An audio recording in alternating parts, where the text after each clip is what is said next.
টানা চারবার, সব মিলিয়ে 5বার প্রধানমন্ত্রী পদে বসলেন বাংলাদেশের প্রধানমন্ত্রী শেখ হাসিনা।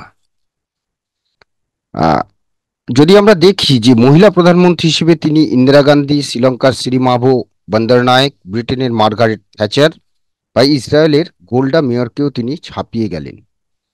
কিন্তু মহিলা প্রধানমন্ত্রী তিনি বলতে রাজি নন। তিনি বলেছেন যে প্রশাসক কখনো পুরুষ বা মহিলা হয় না, প্রশাসক প্রশাসকই হয়। এবারের এই নির্বাচন নিয়ে হাসিনার কাছে একটা চ্যালেঞ্জ ছিল, কারণ বিরোধীরা ভোট বয়কট করেছিল এবং যে উত্তেজনাকর পরিস্থিতি তৈরি হয়েছিল ভোটের সময়, ভোটের দিন, এবং এর সঙ্গে ইউরোপিয়ান ইউনিয়নের তীক্ষ্ণ নজরদারি ছিল। এবং যে ভোটের পার্সেন্টেজ, সেই তীক্ষ্ণ নজরদারিকে হার মানিয়ে দেয় এবং চতুর্থবারের জন্য তিনি তার কুর্সিতে বসেন, পঞ্চমবার, অর্থাৎ পরপর 4বার এটা নিয়ে তিনি কুর্সিতে বসেছেন।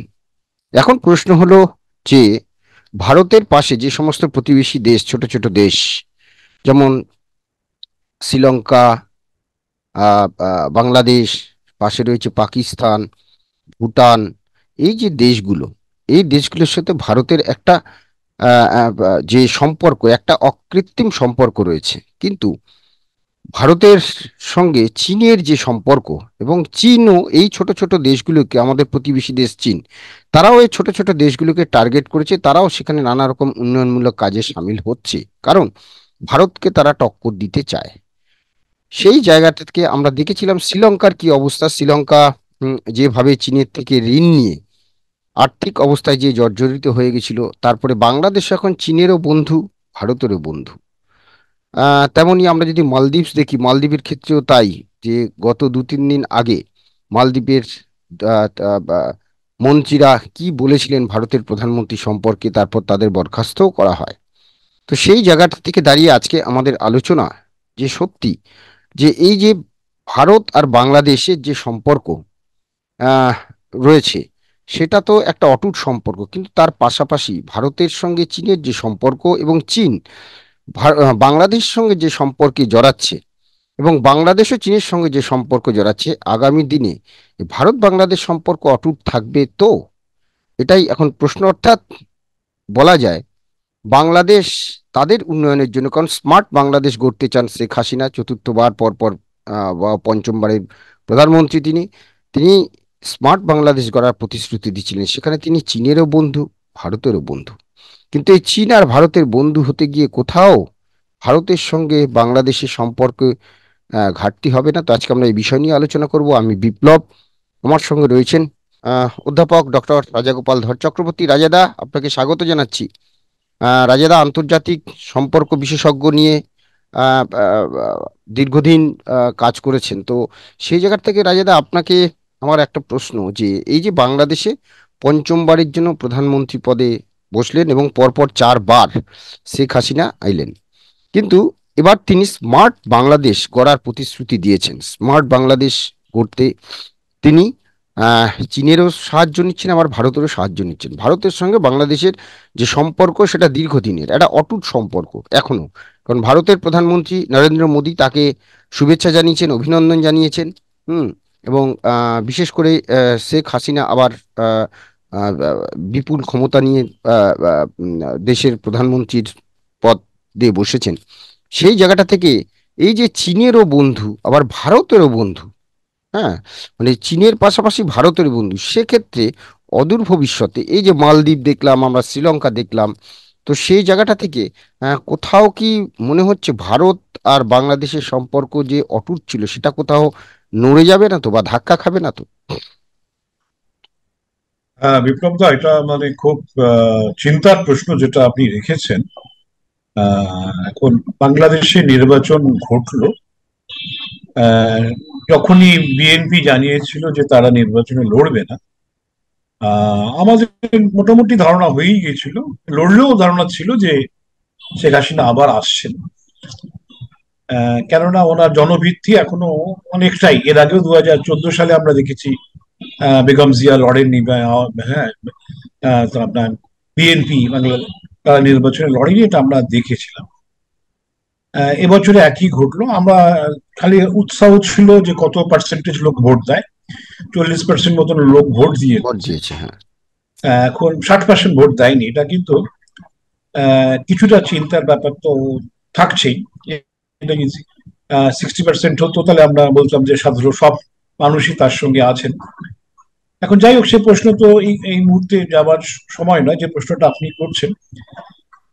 বাংলাদেশের যিনি প্রধানমন্ত্রী শেখ হাসিনা অত্যন্ত সুচারুভাবে, মানে সবার সঙ্গে, চীন, রাশিয়া, ভারত, জাপান, একেবারে সুমধুর ভাবে প্রত্যেক প্লেয়ারকে উনি খেলছেন।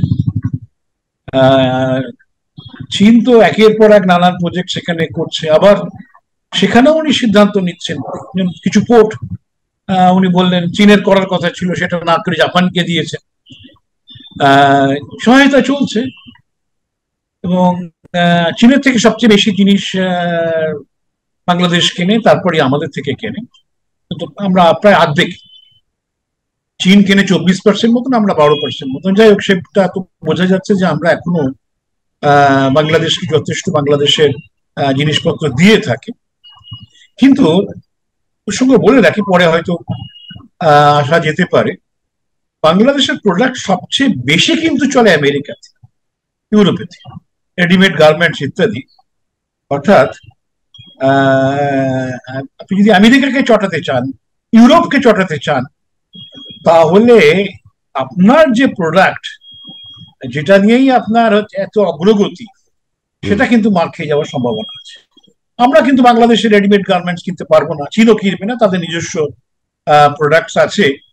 এখন বহু দেশ বহু দেশ এই রেডিমেড গার্মেন্টস এর যে সুবিধাটা বুঝতে পারছে। সাউথ ইস্ট এশিয়ার বিভিন্ন দেশে রেডিমেড গার্মেন্টস তৈরি করার কথা ভাবছে এবং করছে। আমেরিকা দেখুন, যদিও যিনি চীন, আপনি যেটা বললেন, চীন ভারত কে শেখ হাসিনা একই আহ, খুব সুমধুর ভাবে ট্যাকেল করছেন, রাশিয়াও কেউ ট্যাকেল করছেন, বলেছিলাম রাশিয়াতে নিউক্লিয়ার প্ল্যান্ট করছেন।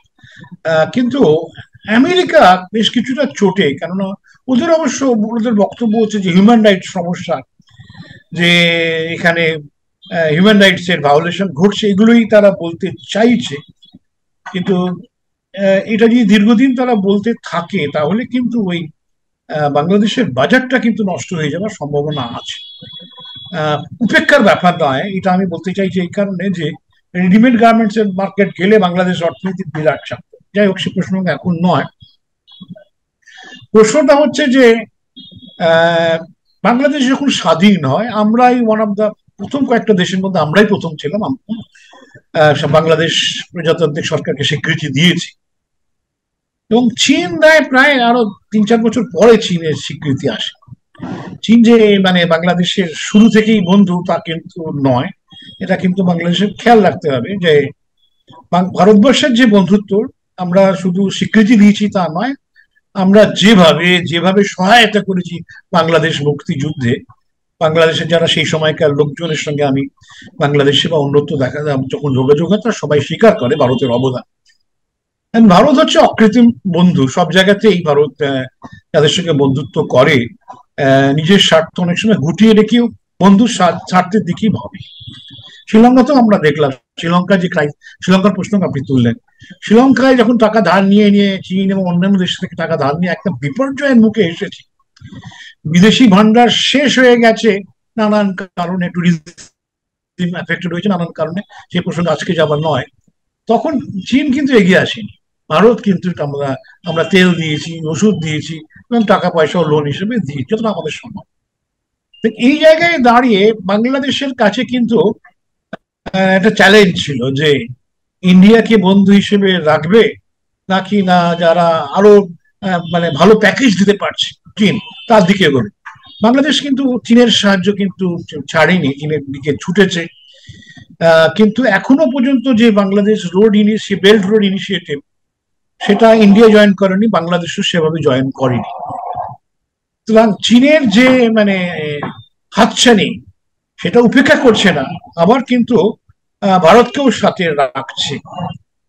এটা কিন্তু মানে বাংলাদেশের ডিপ্লোমেসির একটা বড় সফলতা বলে আমি মনে করি। দুজনকে সাথে নিয়ে চলা, যাকে আমি যখন সুবিধে পাবো এবং কারুকে না চটানো। দেখুন, আমাদের কাছে বাংলাদেশ একটা তো প্রতিবেশী দেশ, লম্বা বর্ডার, 4,000 কিলোমিটারের বর্ডার, বিরাট বর্ডার সেখানে আমাদের রয়েছে। এবং আমাদের যেটা দুশ্চিন্তা, যদি আওয়ামী লীগ হেরে যায়, যেখানে বিএনপি আসে, বিএনপির সঙ্গে জিহাদি গোষ্ঠী জামাতের একটা লিঙ্ক আছে।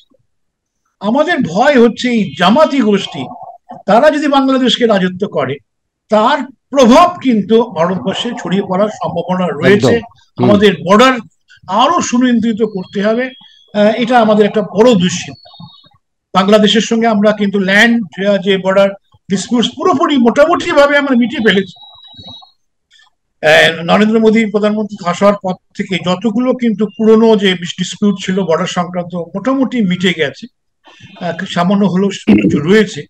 একটা বন্ধুত্ব বোঝাপড়ার মধ্যে চলছে। তিস্তার জল আমরা দিতে পারিনি, কোনো রাজ্যের আপত্তির ফলে সেটা দেওয়া যায়নি, এবং সে রাজ্য তার ভৌগোলিক অবস্থানের কারণে সেখানকার মানুষের অবস্থা ভেবে সেই রাজ্য দিতে চায়নি। কেন্দ্র সরকার জোর জবরদস্তি করেনি যে তিস্তার জল দিয়ে দাও। এখন তিস্তা কিন্তু বাংলাদেশ করে নেই, সেখানে কিন্তু চীনকে নিয়ে এসছে। কিভাবে যে অংশটা বাংলাদেশের মধ্যে আছে সেটাকে কি করে ব্যবহার করা যায়, চীনের সাহায্য নিয়ে করছে।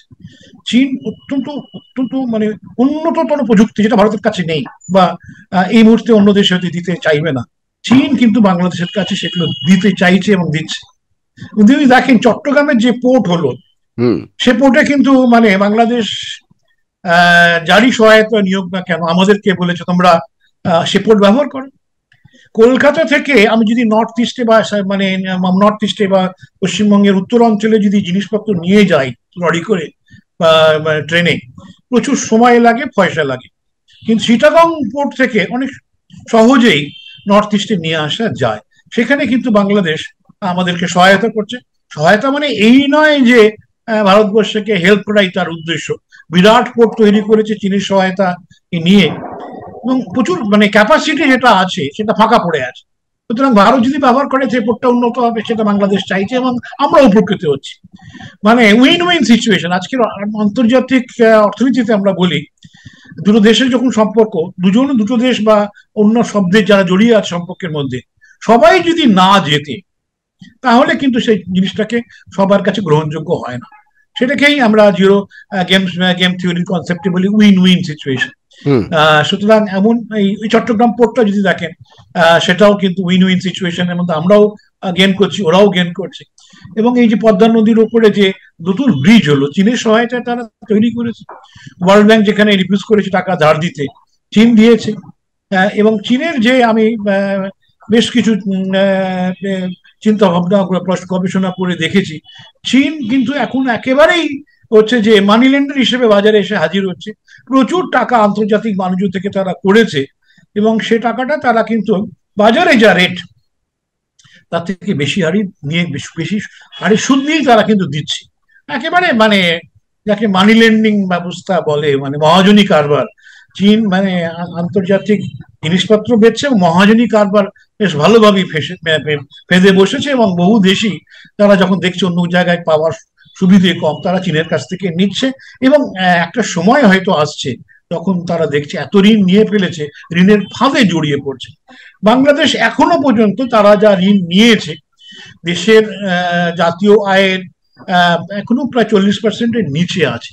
40% ক্রস করে গেলেই আমরা মনে করি বেশ ভয়াবহ অবস্থা হতে পারে। শ্রীলঙ্কার ক্ষেত্রে প্রায় 70-80%-এর দিকে গেছিল, অন্য দেশও তাই রয়েছে।